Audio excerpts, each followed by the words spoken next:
नमस्कार, मैं योगेश राणा। कर्नाटक में 10 मई को मतदान है और 13 मई को मतदान का परिणाम आएगा।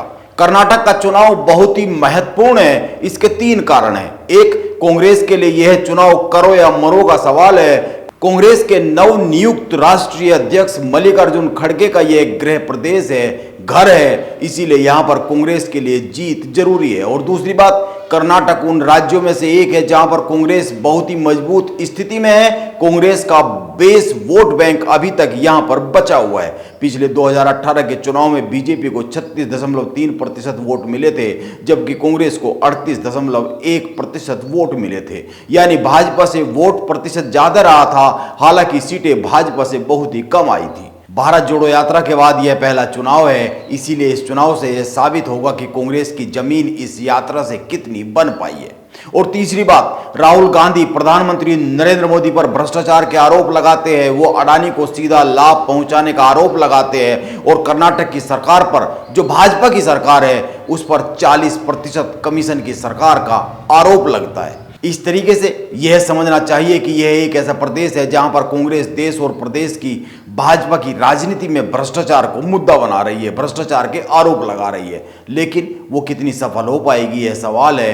कांग्रेस ने कर्नाटक में 4 बड़े चुनावी वादे किए। एक, गृह ज्योति स्कीम, इसके तहत 200 यूनिट मुफ्त बिजली। दूसरा, गृह लक्ष्मी स्कीम, इसमें घर के महिला प्रधान को 2000 रुपये प्रति माह। और तीसरा, अन्य भाग्य स्कीम, इसमें बीपीएल कार्ड धारक परिवारों को 10 किलो चावल प्रति माह। और चौथी, युवा निधि स्कीम, स्नातक डिग्रीधारी बेरोजगार युवकों को 3000 रुपये प्रति माह। सुनने में कांग्रेस की ओर से किए गए ये वादे बहुत अच्छे लग सकते हैं, लेकिन भाजपा ने भी यहां पर 2 प्रभावशाली समुदाय, एक लिंगायत और दूसरे वोकलिगा को 2% अतिरिक्त आरक्षण देने की घोषणा की है। मुफ्त की स्कीमों के आगे जातियों और आरक्षण की राजनीति हमेशा प्रभावशाली रहती है, इसीलिए कांग्रेस के सामने भाजपा की यह चुनावी घोषणा एक चुनौती तो वहां पर बनी रही है। लेकिन मैं केवल मुफ्त की घोषणाएं और जातियों की राजनीति के कारण कर्नाटक के चुनाव को महत्वपूर्ण नहीं बता रहा हूं। आप 2 बातों पर गौर कीजिए। भाजपा ने पिछले लोकसभा चुनाव में अकेले के दम पर 303 सीटें जीती थी और कर्नाटक में लोकसभा की 28 सीटें आती है और इनमें से 26 जीती थी। अब माना जा रहा है कि कई प्रदेशों में जो ये चुनाव होने वाले हैं 2024 के लोकसभा चुनाव में, माना जा रहा है कि कई प्रदेशों में भाजपा की सीटें घट सकती है। और पूरे देश में तेलंगाना के अलावा कोई ऐसा प्रदेश नहीं दिखता है जहां पर भाजपा अपनी सीटों में बढ़ोतरी कर सके, क्योंकि गुंजाइश ही बहुत कम बची हुई है। इसीलिए कर्नाटक को जीतना बहुत जरूरी है ताकि भाजपा लोकसभा की सीटों को घटने से रोक सके। पिछली बार 2018 के विधानसभा चुनाव में बीजेपी प्रदेश में सबसे बड़े दल के रूप में उभरी थी, लेकिन सरकार नहीं बना पाई थी। नतीजों के बाद येदियुरप्पा ने सरकार बनाई, लेकिन बहुमत ने जुटा पाने से विश्वास मत पर वोटिंग से पहले ही उन्होंने इस्तीफा दे दिया था।